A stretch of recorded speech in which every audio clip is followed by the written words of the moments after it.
It's getting dark. And you know what that symbolizes? That I've been working and I've been up all day watching World Cup football. From 5 a.m. my time, I live in New York, 5 a.m. It's almost 5 p.m.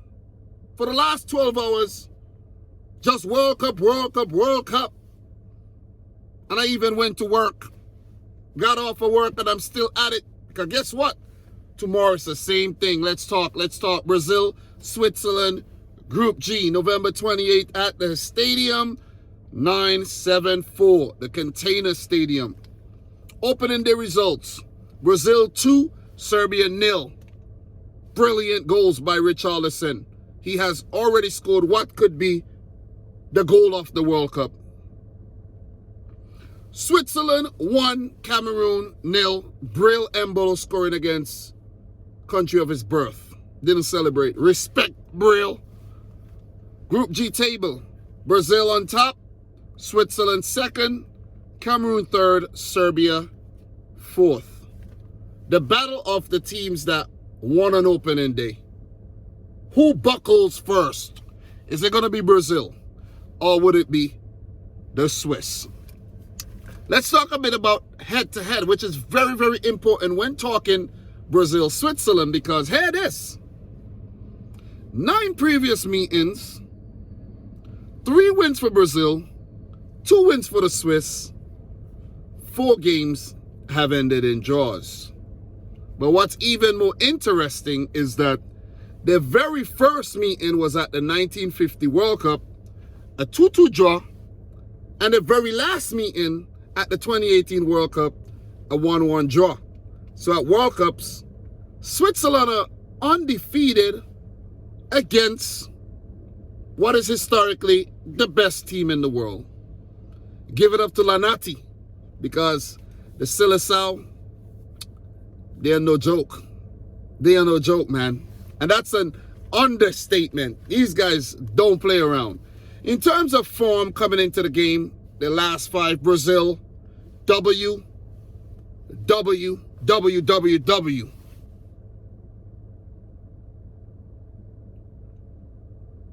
They are red hot. For the Swiss, 4 wins and a loss. So they're in good form as well. Injuries and suspension for Brazil. Oh, this one is a big one. And I must admit, I was watching the Brazil-Serbia game, but I was like on the go watching the game. So when Neymar was taken off, I didn't really pay much attention to if he was injured or not. And I heard the news maybe the next day. I was like, how did I miss that? Neymar does not have a human foot right now. He has a foot of a cattle. It's like straight down to a hoof. That's how big it is. He'll be out for the remainder of the group phase, it looks like. Could this hurt Brazil? I know Brazil got a lot of players, but could this hurt them? I'm thinking it could, but when you think about his replacement, potential replacement being a Bruno Guimaraes, you're like, okay, all right. Brazil will be okay. Brazil will be okay, right? Is Tite going to make changes? Not many. Maybe 1 or 2. But Neymar won't play, so Bruno Guimaraes will come in. Any other changes?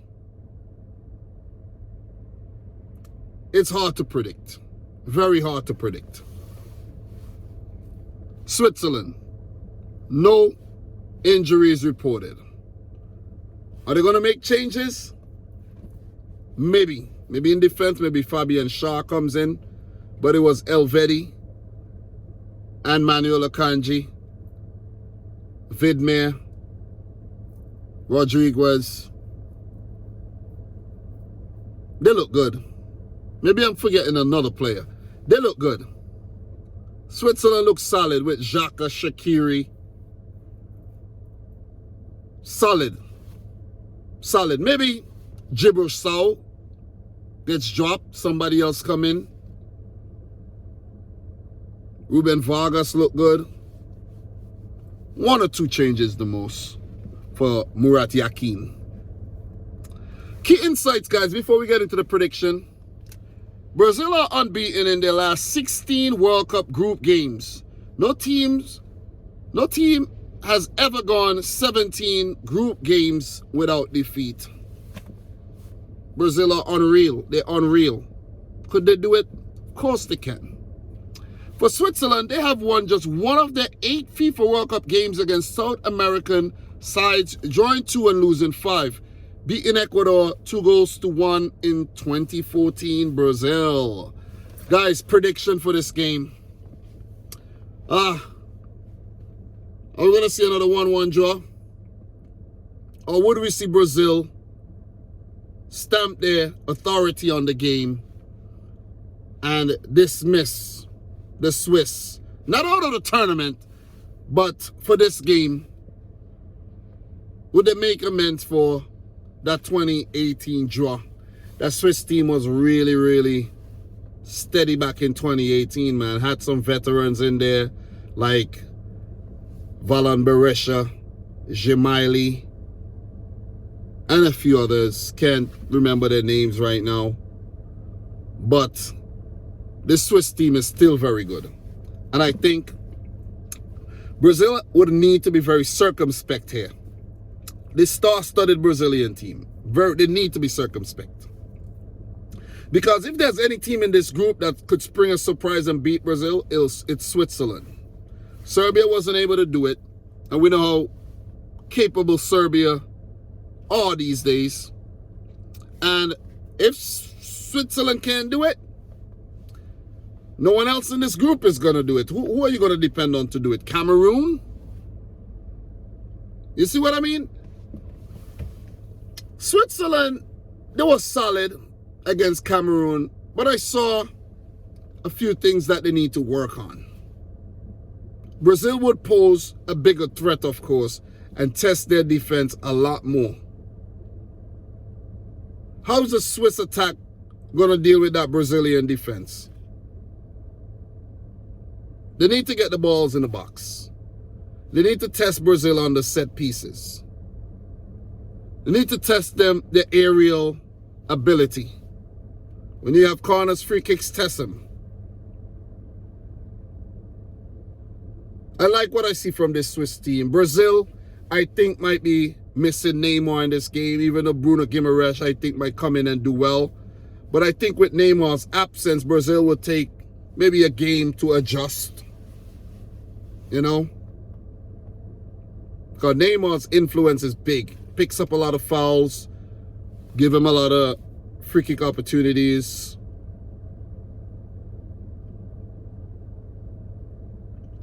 He helps Brazil control the game. His quality. I think this game is going to end in a draw. History repeats itself here. Yeah, boring, but history repeats itself. 1-1 draw. Because even though Richarlison scored those 2 goals, right? They didn't come easy. They didn't come easy. And we know Jan Sommer is very good in goal. We know the Swiss defense, I think, is better than the Serbian defense. 1-1 draw, in my opinion. I think that's a fair prediction, fair assessment for both teams. Brazil would be in a great position, go up to 4 points. Switzerland will go up to 4 points. And they won't be able to be passed by Serbia nor Cameroon. And the last match that will be set up very nicely, Brazil versus Cameroon. The big match between Serbia and Switzerland. Guys, that's my take. Let me know yours in the comments. Subscribe if you're new, like the video if you haven't yet done so. Go check out all my other World Cup previews that I have on the channel. And until next time, peace out. Squad. Peace. I know it's dark, man. Man's up from dawn till dusk, putting in that work.